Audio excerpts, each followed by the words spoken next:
Hey, welcome back to the channel. My name is Alan. This is Cast to Life. Today's video is all about the 2-lure challenge. I went to a local lake, I launched the boat, I took 2 rods and reels with me. One was a spinning outfit, the other one baitcaster, and I locked 2 lures in my hands for 4 hours to see if just on a random day I could go out with these 2 lures and just catch fish. But part 2 to the challenge is these have to be readily available baits for just the average angler to go to the store, to pick them up off the shelf and be able to fish these baits right out of the package. Okay, so I started off the 2-lure challenge just a stone's throw from the marina where I launched. This is a really steep channel bank. The channel touches in here. It's at the mouth of a major creek arm. I'm throwing a small Berkley crankbait. It's the Fritz side, which we'll talk about a little bit later. Water temperature is about 81 degrees.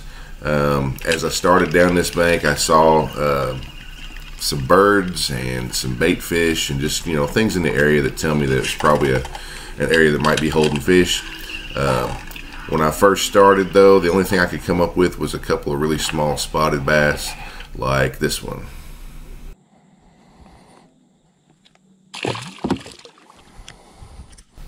So while even small fish are fun to catch, I knew that's not what I was after on this day.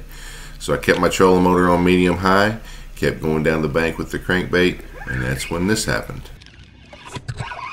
There's a fish. There's a fish.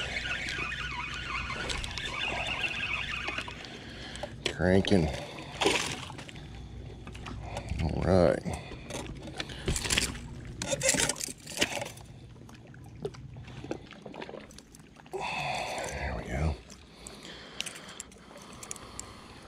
Was right up on the bank. Somebody's already hooked him there, it looks like. So after a quick Facebook selfie, into the water he went, and back down the bank I went. Now I found a spot here that had a little bit of gravel on it. It was just a little bit different than what I had been fishing.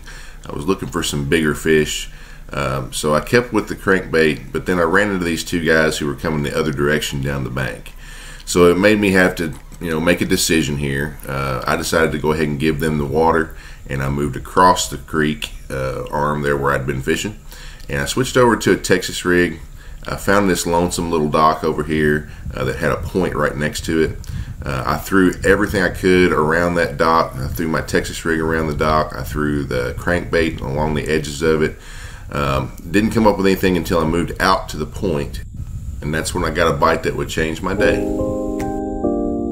Hey, what up, girl? How you doing? I don't want to come on too strong or nothing like that, but I've been thinking about you. There's a good fish. And I've been wondering where you lay up. Stay on, stay on. Stay on, stay on.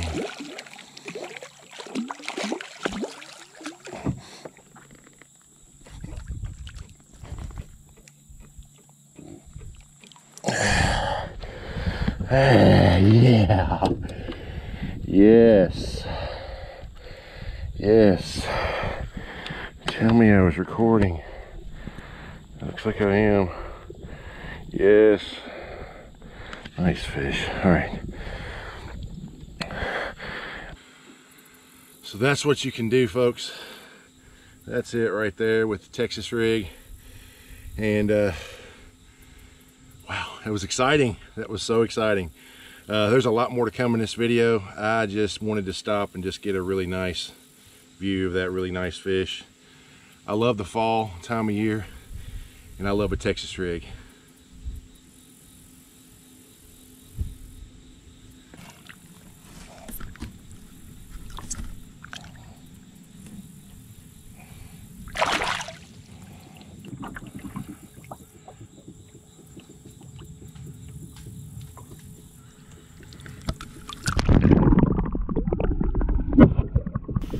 So after releasing that fish, I stayed in the area maybe 10 to 15 more minutes. Got a couple of bites that I believe were brim.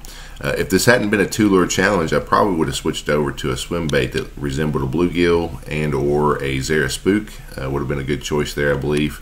Might have come up with a couple more fish, but this is a 2-lure challenge, And so I packed it up and I went back out to the mouth of the creek arm that I was in. I went to the other side this time where the channel again touches in on the end of the bank over here. I pulled out the crankbait and I kind of went down the bank, like again on a medium speed, and just making cast after cast after cast along the edge of the bank. I didn't come up with anything, but really what I was doing is I was heading towards the end down there where that point is, because when I got to the end of that point, I realized there's a little shelf on the end of it, and when I threw my Texas rig up there, that's when this happened.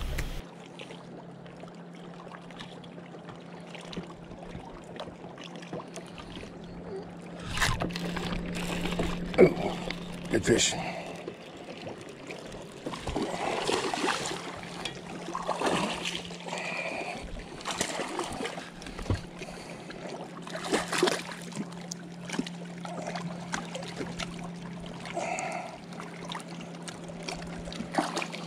There's a keeper. Another good fish. That one's kind of beat up down there on those rocks, but a good fish nonetheless. So anyway, nice one. About a, I don't know, 2-pounder or so. Off you go. Bye-bye. So that's kind of a recap of how the day went. It was a good day overall, a nice 4 hours spent on the lake. I did want to take some time here to kind of go over the lure choices and why I chose these particular 2 baits for this challenge. The first lure that I locked in my hand early in the day was this small profile crankbait. This is a Berkley Fritside. It's in the chartreuse with black back model. The cool thing about this bait is it is a silent bait. It's very subtle and quiet, which is good for high pressure lakes like the one I was on. It's also got a great color scheme for low light conditions, which I also had on that particular day. There was some cloud cover, especially early in the day.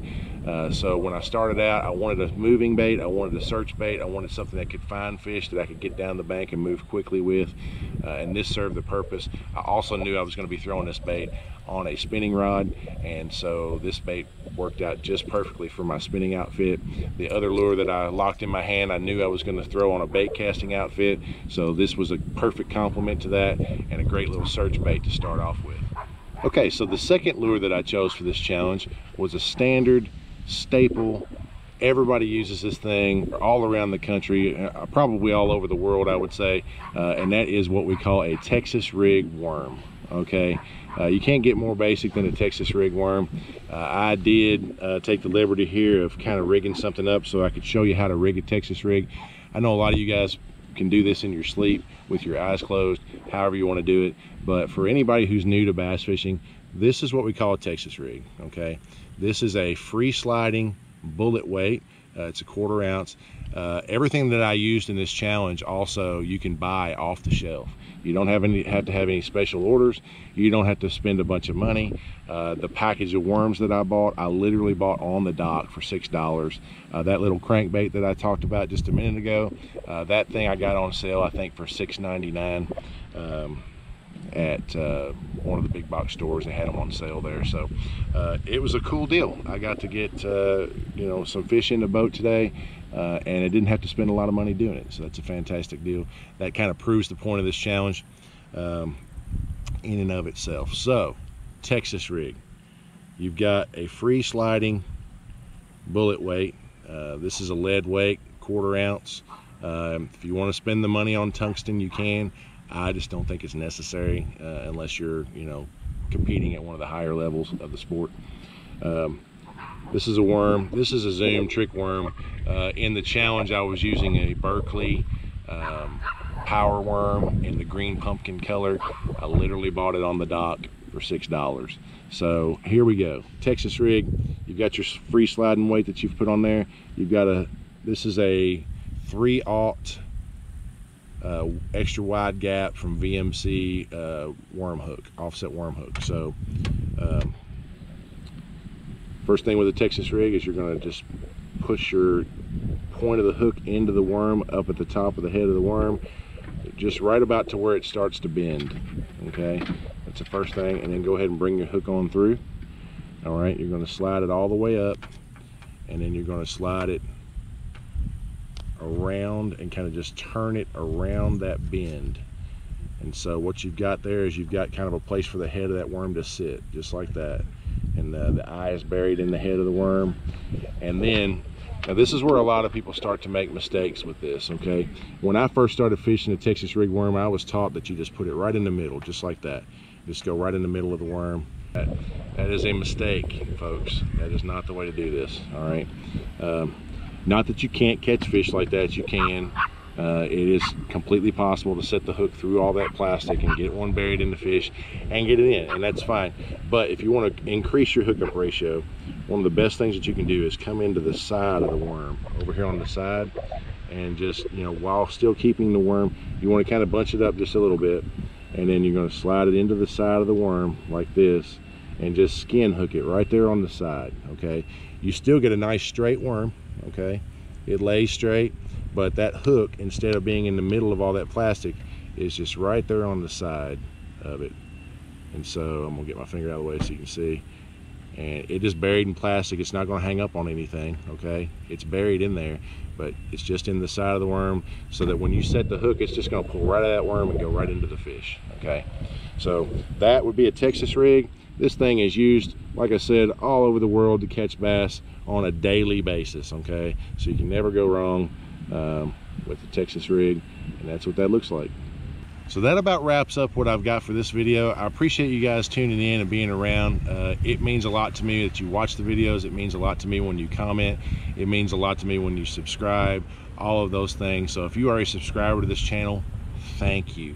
If you leave comments on my content, thank you. I really do appreciate it. It is a newer channel. I'm trying to grow it, and so we can all learn about bass fishing together. Again, I love to talk about it, and we got a motorcycle. Second video in a row. Hey, I can't begrudge them. It's a great day to be out on a motorcycle or out on the water catching bass. Tune in for the next one. I appreciate you guys. We'll see you next time.